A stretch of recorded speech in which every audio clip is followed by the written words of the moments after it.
آج سے تقریباً 1 صدی قبل اس امت پر بے یقینی کی کیفیت کو مسلط کیا گیا، اور ہمارے نفسیات کے ماہرین کہتے ہیں کہ یہ بچوں کے ساتھ بھی نہ کریں، کہ بچوں کو کہیں تم کچھ نہیں کر سکتے۔ جب آپ بچوں کو تانا دیتے ہیں تو وہ واقعی کچھ نہیں کر پاتے۔ تو اس لیے امت کو بے یقینی میں مبتلا کرنے کے لیے مغرب کی برتری کو ثابت کیا گیا، جگہ جگہ 2 نمبر دانشور بٹھا دیے، حتیٰ کہ ہماری عصری دانشگاہوں کے اندر فرنگی روحوں کے بے حس ڈھانچے مشرقیت کو گالی دینے لگے اور مغربیت کے قصیدے پڑھنے لگے، ان کی تہذیب اور تمدن کے گن گانے لگے اور اپنی تہذیب کو ڈیگریڈ کرنے لگے، اور دنیا کے سامنے یہ بات باور کی کہ یہ ناقابل تسخیر ہیں، ان کا مقابلہ نہیں ہو سکتا۔ یہ بے یقینی اس امت کو توڑ کے رکھ دیا۔ اقبال نے آج سے 100 سال قبل کہا تھا، سنے تہذیب حاضر کے گرفتار، غلامی سے بدتر ہے بے یقینی۔ اور اس امت کی نشأت کو، اس امت کی نہضت کو روکا گیا کہ نہیں تم مقابلہ نہیں کر پاؤ گے، اور یہ ماضی کے اندر بھی ہوتا رہا۔ قوم موسیٰ نے کہا تھا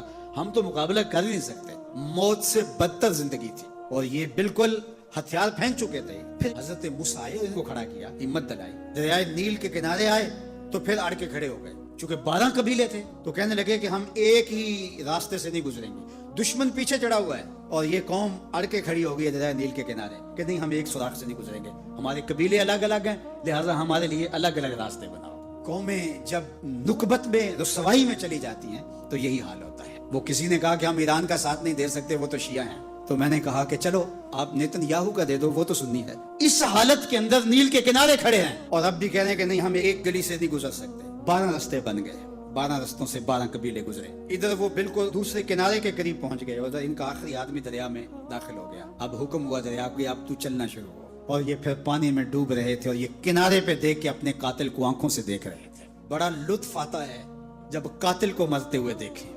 آج کل بڑا مزہ آ رہا ہے، آج کل بہت خوشی ہو رہی ہے۔ یہ آج ہی مجھے کسی نے بھیجا کہ اسرائیل کے وزیر ثقافت نے ایک ہاسپٹل پہ کوئی میزائل لگا ہے، اس کی کوئی دیوار گر گئی ہے، تو اس نے کہا کہ یہ انسانیت تو نہیں ہے۔ میں نے کہا جب تم نے بچوں کو بھی کھینچ کے نکالا تھا اور آکسیجن کی نالیاں بھی توڑی تھی اور بم برسائے تھے، ان کی رگوں کے اندر بھی سرخ خون دوڑتا تھا، وہ بھی انسان تھے، تم اتنی جلدی بھول گئے، تم نے 80,000 لوگوں کو پیس کے رکھ دیا اور آج تمہیں مزہ آیا۔ میاں ابتدائے عشق ہے، روتا ہے کیا، آگے آگے دیکھیے ہوتا ہے کیا، ابھی تو لطف آئے گا، ابھی تو تمہیں پتہ چلے گا کہ درد کیا ہوتا ہے۔ ابھی 1-2 ماہ قبل آئرن ڈوم کی کہانیاں یہ دانشور ہمیں سنا رہے تھے، وہ کہتے تھے وہاں چڑیا بھی اندر نہیں جا سکتی، لیکن پھر دنیا نے میزائل جاتے دیکھے، کیسا خوف زدہ کیا ہوا تھا۔ نہیں ناقابل تسخیر ہے، اس کا مقابلہ نہیں ہو سکتا۔ وہ آسمان سے اترے ہیں، کیوں ان کا مقابلہ نہیں ہو سکتا؟ خدا چاہے تو ممولے سے شہباز کو لڑا دے، وہ تو ابابیلوں سے ہاتھی مروا دیتا ہے۔ تو اللہ جل شانہ کمزور نہیں ہوا، اس کی خفیہ تدبیر